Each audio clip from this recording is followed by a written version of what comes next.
Jessica has been in town most of the day, assisting Senator Sherrod Brown with his town hall meeting on health care. She's a legislative aide for health care reform.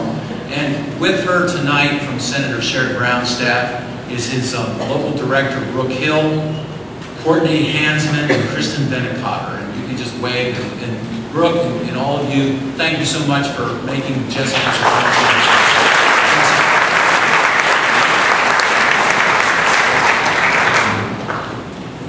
so As Dave mentioned, Senator Brown held a, can you guys hear me? As Dave mentioned, Senator Brown had a town hall this morning that I actually recognize some faces in the audience. I know you guys were there this morning, and I thank you for coming out and for having these conversations about healthcare reform, because this is an issue that affects every single one of us in this room, every single one of us in this state, and every single one of us in this country. And it's important that everybody be engaged, whether or not we agree or disagree. I just want to say, in his stead today, a few words about why health insurance reform is so important to the Senator, and why it should be important to all of you, and why I suspect it is important to all of you. Today, health insurance companies are allowed to charge women more than they charge men. Today, health insurance companies are allowed to charge premiums 15 or 20 times higher for older people than for younger people. Today, health insurance companies are allowed to charge unaffordable premiums to people who have been sick in the past. At this morning's town hall, we actually heard from Zachary Catchman, who talked about how his childhood heart conditions made him uninsurable, and how he currently has no health care to pay for because of his pre-existing condition. We heard from Cassandra Barham, who is uninsured with breast cancer and doesn't know how she's going to pay her health care bills or how she's going to get treatment. We heard from Harriet Mackey, who spoke about her brother's losing battle with melanoma. He actually died 2 weeks ago today. He had been unable to get health insurance because of high blood pressure.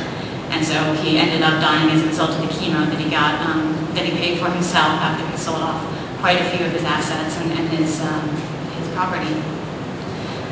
Today in the United States, insurance companies are actually allowed to charge a woman a higher premium because at some point in the past, she was a victim of domestic violence. They're allowed to exclude coverage altogether for people who have pre-existing conditions. And they're allowed to price small business owners like Gary Fisher, who we heard from this morning, out of the market. Gary has been offering health insurance to his employees for the past 26 years, and he suspects that this year he's going to have to cease that health insurance because of the high costs.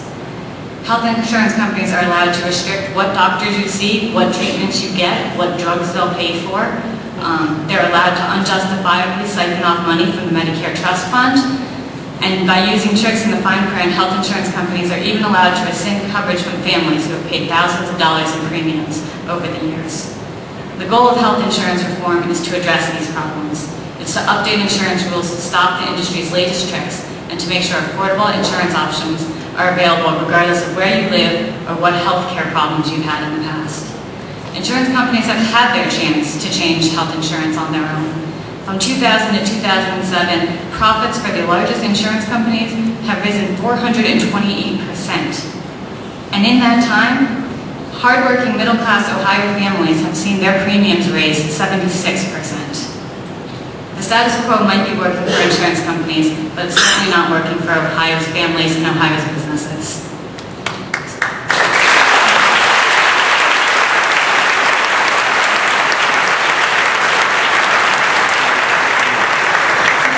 Insurance reform help all of you. First, it will increase competition in the private insurance market to drive premiums down and quality of care up.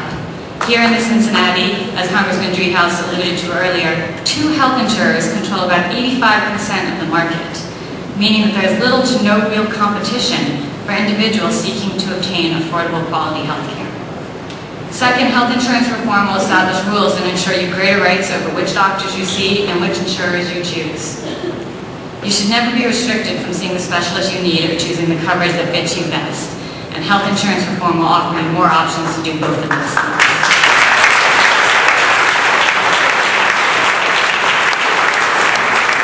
As we stand now, insurers hold all the cards when it comes to health insurance. Insurance reform is about making sure that you do. Third, health insurance reform is about improving prevention and wellness in this country. It's about improving the quality of care that we get, reducing the medical errors that we all too often see, and it's about giving Americans more options. And for Ohioans who have health insurance that they like, reform means consumer protections to ensure that you are treated fairly and that the insurers are held accountable if they try not to. As Congressman Drie has mentioned, going on in the House, they have 3 committees of jurisdiction. I'll just give you a short update on what's going on in the Senate. There are 2 committees with jurisdiction over the health reform bill. One is the Senate Health Committee, on which Senator Brown sits, chaired by Senator Ted Kennedy. And the other one is the Senate Finance Committee, chaired by Senator Max Baucus.